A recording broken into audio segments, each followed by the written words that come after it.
Before we begin, viewer discretion is strongly advised. The following is for educational and entertainment purposes. Only this is the verbatim federal courtroom testimony of the Sean Diddy Combs trial as reported by Inner City Press. The courtroom was tense as a surprise witness stepped forward. A woman no one expected yet who had seen it all. She wasn't a celebrity. She wasn't a former flame. She was Diddy's former maid for years. She cleaned up after his most private parties, signing strict NDAs and staying silent. But now her silence was over. She spoke about burned contracts, red-stained bed sheets, and eerie objects tossed carelessly into trash bins. But the most disturbing find, a scorched passport photo of a missing girl. The same girl the world had forgotten. Until today, gasps echoed through the courtroom as the evidence was revealed. Diddy sat motionless at the defense table, visibly shaken. What this maid witnessed behind closed doors wasn't just disturbing, it was damning. And for the first time, the world saw a version of Diddy. He tried so hard to hide. This testimony could change everything. She walked in wearing all black, a simple dress, no makeup, and her hair tied back in a way that said, "I didn't come here for attention." Her name was withheld for her safety, but she was known simply in court documents as Housekeeper X, and as she sat in the witness chair, there was a noticeable shift in the courtroom. Cameras weren't allowed, but reporters in the room noted how Diddy leaned back in his seat, arms crossed, sunglasses still on, until she opened her mouth. She introduced herself softly. She had worked for Diddy between 2014 and 2020, employed under a private contract to maintain discretion and ensure confidentiality. She wasn't part of the party crowd. She wasn't in the videos. She was the one who cleaned up what was left behind after everyone else had gone home or passed out. "I saw a lot," she said, glancing quickly toward the defense table. "I didn't understand most of it at the time. I just did my job. But on one particular Monday morning, after what she described as one of the worst after-parties she'd ever cleaned, something happened that changed everything." She arrived at the Beverly Hills estate at 6:15 a.m. The house was unusually quiet. Too quiet. Usually, there's music still playing, or a chef prepping breakfast, but that morning, it was just silence. She started her routine trash removal. Came first, she recalled dragging one of the large bins from the main hallway into the service garage. As she began sorting through the recyclables, she noticed a smell coming from one of the burn cans. A mix of plastic smoke and something sharp inside were ashes, but not just from paper. Among them were half-melted photo frames, a scorched manila folder, and wedged between them the fragment of a passport photo. "I wasn't supposed to look," she admitted, "but it didn't feel right. Something about it was wrong." That's when the judge leaned forward. The prosecutor raised a copy of the very photo fragment she had reported. It was charred and blurred, but still visible, the half-smiling face of a teenage girl. The jury studied it silently. Diddy closed his eyes and rubbed his temples. This was the beginning of what the prosecution would call the House of Ashes and the Maid. This quiet, overlooked woman was about to become its most devastating witness. As the courtroom settled, Housekeeper X took a breath, gripped her hands in her lap, and continued. She described how she rarely saw the main events, the celebrity-studded parties that filled Diddy's homes with flashing lights, booming speakers, and endless drinking. But what followed those events was where the real story began. They called them the after-after parties. She said that's when everyone who was supposed to leave didn't. The lights went dimmer, the security got tighter, phones were locked away in velvet-lined pouches, and the guests different, she whispered. Not always celebrities. Some looked nervous, Some looked very young, she said. Her cleaning instructions on those nights always included very specific directions. Do not enter the east wing bedrooms. Do not clean the downstairs den. Only take trash from the designated zones. But she admitted to violating those rules more than once, not out of rebellion, but out of fear. She had been warned by a fellow housekeeper. Once, you don't want to be the one who finds something and says nothing. One night while cleaning the guest bathroom, she found a blood-stained towel rolled tightly and jammed behind the toilet. She called security. They removed it without a word. Another time she was assigned to the main hall after a party and noticed strange marks on the hardwood floor, deep scratches that looked like something heavy had been dragged across it. But the worst, the ritual table. She said it was a long wooden dining table covered in melted candle wax, burnt photographs, broken glass feathers. And she hesitated. What looked like dried blood. I wasn't told to clean it, she said, but I had to walk past it every morning. No one ever touched it. It just sat there for days. One time, it was gone completely. The next week, it was back. The judge asked her if she reported this to anyone. She shook her head. I had signed so many papers I didn't want to end up like the others who just disappeared. The courtroom was silent again. Not even the defense attorneys interrupted because the air had changed. The words ritual and disappeared were now in the air, and they wouldn't be leaving anytime soon. What she found in the trash wasn't a one-time occurrence. It became a pattern, a cycle. Every time there was an after-event, the same items would reappear like clockwork: charred paper, torn receipts, half-burned Polaroids, and disturbingly more photos of people she didn't recognize. One night, she noticed an envelope with a red stamp that read, she picked it up. Inside were 5 torn-up contracts with blacked-out names and pages that mentioned agreement of participation and full compliance.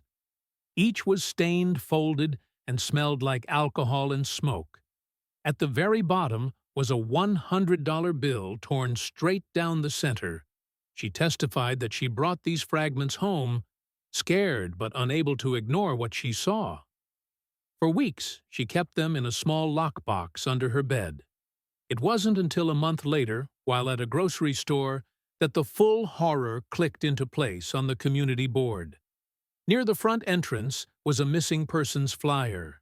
A teenage girl named Malia, last seen at a yacht party in 2016. Her face was nearly identical to the passport photo she had found in the trash weeks earlier. She froze, dropped her groceries, walked out of the store. I couldn't breathe. She told the jury, it felt like my chest collapsed when she got home. She retrieved the burnt photo and compared it again. The same eyebrows, the same dimples, the same slight freckle near the left cheek. This was no coincidence. She emailed the photo anonymously to a tip line, but never heard back. She felt watched after that. Her phone acting strange. Someone parked across from her house for hours. She moved apartments, changed numbers, and quit the job. Not long after she told the courtroom, I never wanted to be part of any of this, but I couldn't carry it anymore. Not after Kim died, not after Malia went missing, not after what I saw in the trash. The courtroom once again was stunned. The defense had no objections. Because sometimes silence says everything, the prosecution placed a sealed evidence bag on the table inside a single sheet of scorched paper. The edges were blackened, some text unreadable, but in the center were words burned into memory guest entry protocol, followed by a list of names, or at least aliases. The maid stared at it. She took a deep breath. That's one of the pages I found near the fireplace, she said. Her voice shook slightly, but she didn't stop. She told the court that Diddy had a routine the morning after his most exclusive events, before anyone arrived. He would sit in his den, curtains closed, fireplace, roaring music, barely audible. And that's when he would burn things. Sometimes it was magazines or old paperwork, she said, but there were also tapes, notebooks, even stacks of what looked like contracts. She described one morning when she entered the room earlier than usual and saw him tossing something thick and bound a black journal into the fire as he turned and saw her. She froze. He didn't yell. She said he just stared at me for a long time and said, "You didn't see that." Then he handed me an envelope of cash. The envelope was labeled "Silence." This wasn't paranoia. She was being paid not just to clean, but to forget what made the courtroom shift again, was her account of what she called the vault room. A door in the West Wing hallway, always locked, always guarded. No staff were allowed in, but one afternoon while delivering dry cleaning to a guest suite, she found the door slightly open. Inside was a soundproof room floor, to ceiling shelves. Each shelf held labeled mini DV tapes and memory cards stored in neat rows. Some were labeled with first names, others with dates, but many were marked with only one thing: numbers. She took a single step in before a man appeared behind her. "Turn around," he said, his hand already reaching for his waistband. She did. "I didn't even speak," she said. "I just nodded," and walked back to the kitchen. I knew I'd seen something I wasn't supposed to. From that day forward, she was no longer scheduled on days following Diddy's most secretive events. She said her role was reassigned only clean, before parties, never after. She was being boxed out, silenced, and eventually let go with a severance package and a warning. They told me if I ever spoke about anything I saw, she paused, I'd disappear. 2. The judge didn't flinch, the jurors didn't blink, but Diddy, he stared straight at the floor. The photo was displayed on the courtroom monitor, enhanced, zoomed, clarified as much as it could be. It showed the left half of a teenage girl's face, slightly smiling hair, pulled back a small freckle under the eye. The maid nodded slowly. "That's the one I found in the trash," she said. Gasps could be heard from the gallery. The prosecution followed immediately, with a large display board, side-by-side comparisons, on the left. The enhanced passport photo fragment on the right. A missing persons flyer from 2016. Malia J. Chatton, aged 17, last seen. Attending a private yacht party off the Miami coast. The resemblance was undeniable, and the timeline matched exactly with one of Diddy's notorious invite-only summer parties. "I didn't know who she was when I found it," the maid explained, "but when I saw her poster later, I couldn't unsee it." "That's the same girl." Prosecutors pressed her further. Had she seen Malia in person? "No," she said, "but I remembered seeing a girl who looked like her on one of the party screens just for a second, like someone walking behind a crowd. Then she was gone." Forensic analysts confirmed the photo came from a real passport. Though it had been partially destroyed, the ID number was melted, but the ink from the government watermark was still traceable. The courtroom tensed as the prosecution said it out loud. This is now a missing persons investigation, not just a misconduct case. Diddy looked up for the first time in an hour. His eyes locked on the screen. He didn't blink.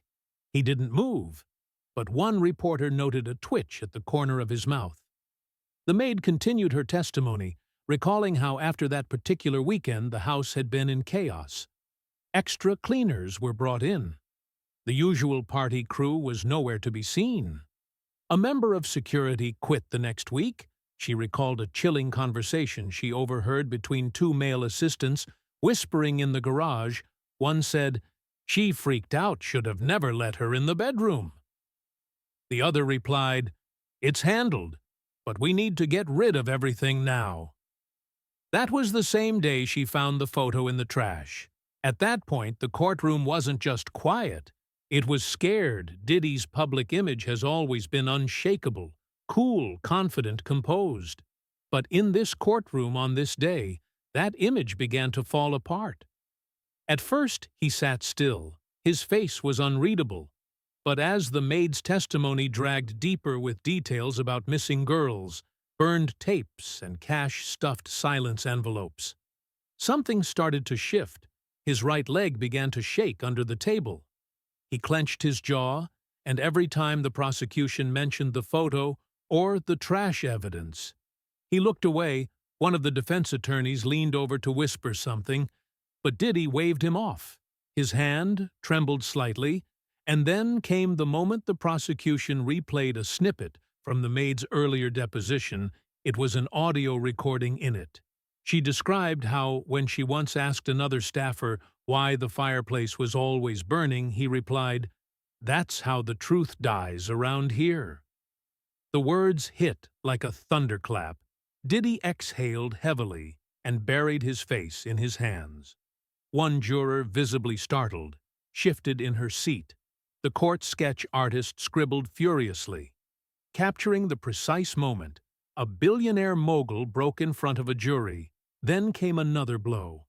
The judge approved the admission of the passport photo, and the burned contract fragments as evidence. The defense objected, citing lack of direct proof. The judge dismissed it outside the courtroom. Reporters called it the moment the mask fell off inside. Diddy began to sweat through his suit. His hand gripped the table edge. At one point, a tissue was passed down to him. He accepted it, wiped his eyes. It was the first time anyone saw Diddy cry in court, not over a lost deal, not over an accusation, but over the evidence that might finally expose everything he fought to keep hidden. After the maid's devastating testimony, the prosecution presented something new, a series of audio clips and written statements from former House staff who, while too afraid to testify publicly, offered corroboration under protective conditions. The first clip was a male voice, shaky but firm. "I used to work events at the East Wing. We had to surrender our phones. Once I caught someone trying to film something strange happening near the downstairs den. Security tackled him. We never saw him again." The courtroom murmured. The second clip played a woman. This time, possibly in her late 30s, said, "I quit after I found my paycheck came with an NDA. I never signed. I was told I had already agreed. When I refused, I got a phone call from an unlisted number, telling me I'd ruin my life if I pushed back." Each clip layered the tension. But what shook the courtroom most was a written statement from a former security contractor. It detailed a secret protocol used at Diddy's private parties. Guests who became too loud, too exposed, or emotionally unstable were escorted to what they called Room 17. This room wasn't on the floor plan, it wasn't in the security system, but it existed behind a mirrored panel in the East Wing inside Room 17. The statement described padded walls, a single bed, a mounted camera, and a metal file cabinet filled with personal folders. Each folder allegedly contained NDAS Polaroids and what the guard described as leverage material. The judge ordered the details stricken from the formal record until verification, but the press had already picked it up. Social media exploded within minutes of recess. The maid's testimony had cracked the door open, but now the entire world was peeking inside. Until now, Kim Porter's name had remained largely in the background, respectfully shielded from the day's testimony. But the prosecution made it clear we cannot ignore the connection between what this maid saw and what happened to Ms. Porter Kim. The mother of 3 of Did's children was found unresponsive in her home in November 2018. The official report labeled it a sudden case of lobar pneumonia. But her final days were strange. Friends said she was paranoid. She reportedly told family members, "If anything happens to me, don't believe it was an accident." The maid testified that in the weeks before Kim's death, she saw things change inside the mansion. He stopped throwing parties for a while. He seemed nervous, and the trash was different. She recalled finding a manila folder labeled K-Fin Vinyl in the kitchen. Trash, she didn't open it, but she remembered something else. That same day, a voicemail from Kim had come through. On the house line, it was short. It was panic. She was crying.